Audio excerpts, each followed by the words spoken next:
네, 안녕하세요, 여러분. 미국 주식 읽어주는 여자 주식 누나입니다. 7월 8일 목요일 아침, 우리가 잠든 사이 밤새 미국 증시에선 어떤 일이 있었는지 체크해 드리도록 하겠습니다.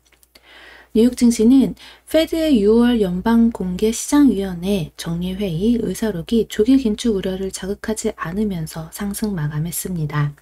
다우지수 플러스 0.3%, 그리고 S&P 500 지수 플러스 0.34%, 나스닥 지수 플러스 0.01%. 나스닥 지수는 강보합세로 마감을 했는데요. 정말 가까스로 또 이렇게 4거래일 연속으로 오르면서 사상 최고치를 경신했습니다.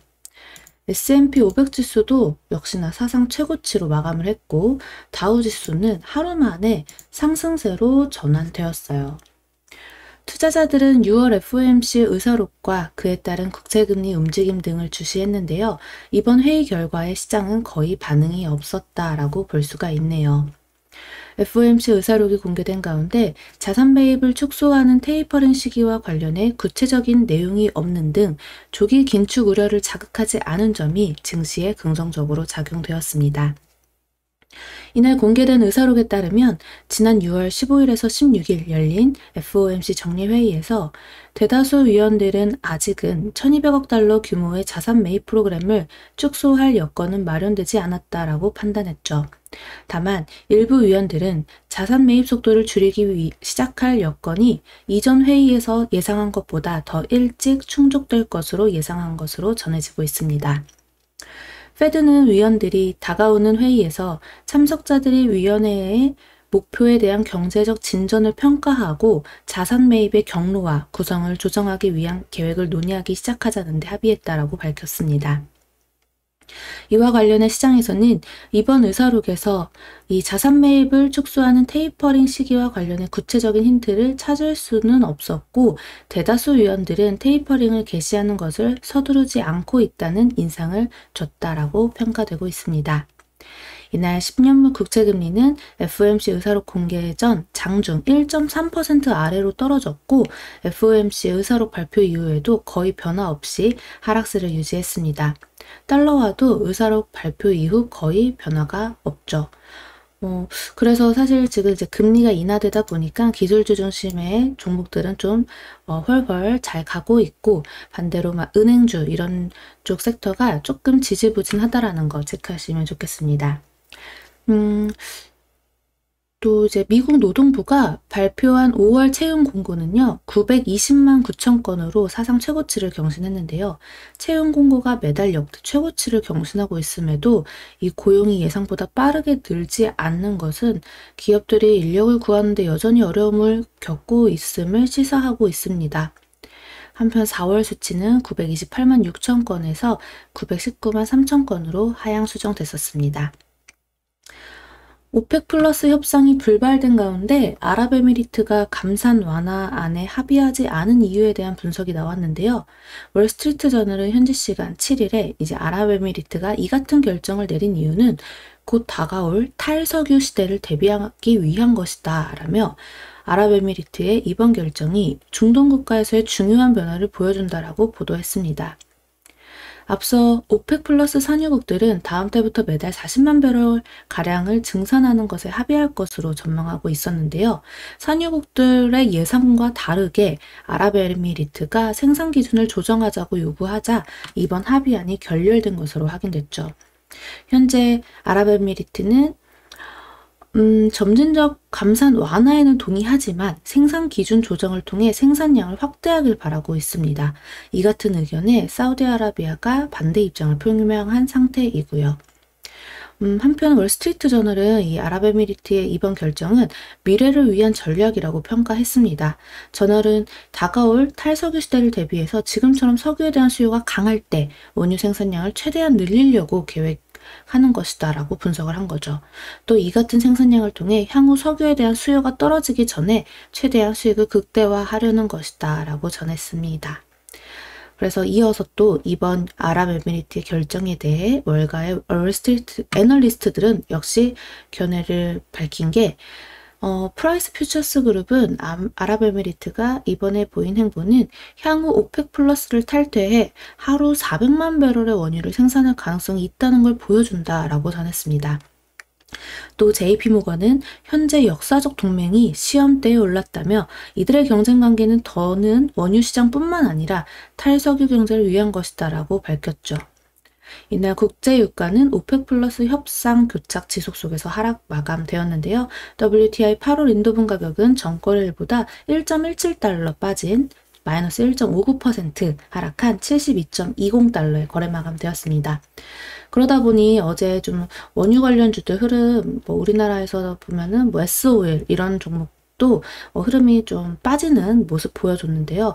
오늘 또 추가 하락이 나올 수도 있겠다라는 거 여러분도 한번 체크하시고 그 단기 저점이었던 박스권을 깨는지 유지가 되는지 확인해 보시면 좋겠네요. 그리고 일본 도쿄 지역에 또다시 코로나 긴급 사태가 다시 선포될 전망이라고 합니다. 이에 따라 열리는 23일에 열리죠. 이 도쿄 올림픽은 무관중으로 치러질 가능성이 커졌습니다. 도쿄는 어제 신규 코로나19 확진자가 920명이라고 발표했는데요. 도쿄 지역의 하루 확진자가 900명을 넘은 것은 지난 5월 이후 약 8주 만입니다. 도쿄 인구는 약 1,400만 명으로 신규 감염자가 하루 500명을 웃돌면 긴급사태 선포가 내려지는데요. 이 때문에 일본 정부는 지금 긴급사태를 다음 달 22일까지 기한으로 다시 선포할 예정이라고 밝혔습니다. 해당 방침은 오늘 일본 정부 주도 코로나19 대책본부 회의에서 공식 결정된다고 하네요. 또 어떻게 결정이 될지 우리가 같이 체크해보면 좋겠네요. 우리나라도 이제 어제 1200명이 넘어서고 하면서 지금 또다시 긴급 상황이 되어 버렸는데요. 오늘부터 또 어떤 식으로 이제 그 관련주들이 움직이는지 어제 추세가 나왔던 그 코로나 관련주들 아니면 원격 교육, 택배 이런 쪽이 또다시 한번 이제 이어서 슈팅이 나오는지 아니면은 이게 빠지는지 우리가 꼭 절대 불나방처럼 달려 들어가기보다는 흐름을 보면서 체크하시면 너무 좋겠습니다. 자, 종목별로 한번 또 살펴볼까요? 네, 팡주라고 불리는 이 기술주들 사실 페이스북은 마이너스 0.65% 하락을 했고 또 넷플릭스 같은 경우도 마이너스 1.05% 하락을 했는데 이걸 제외하고서는 사실 애플 이런 거 모두 신고가를 경신하면서 상승 마감했어요. 진짜 특히 미국에서 가장 시가총액이 큰 이 애플은요. 와 힘이 너무 세죠? 1.8%나 오르면서 144.57달러에 맞췄습니다.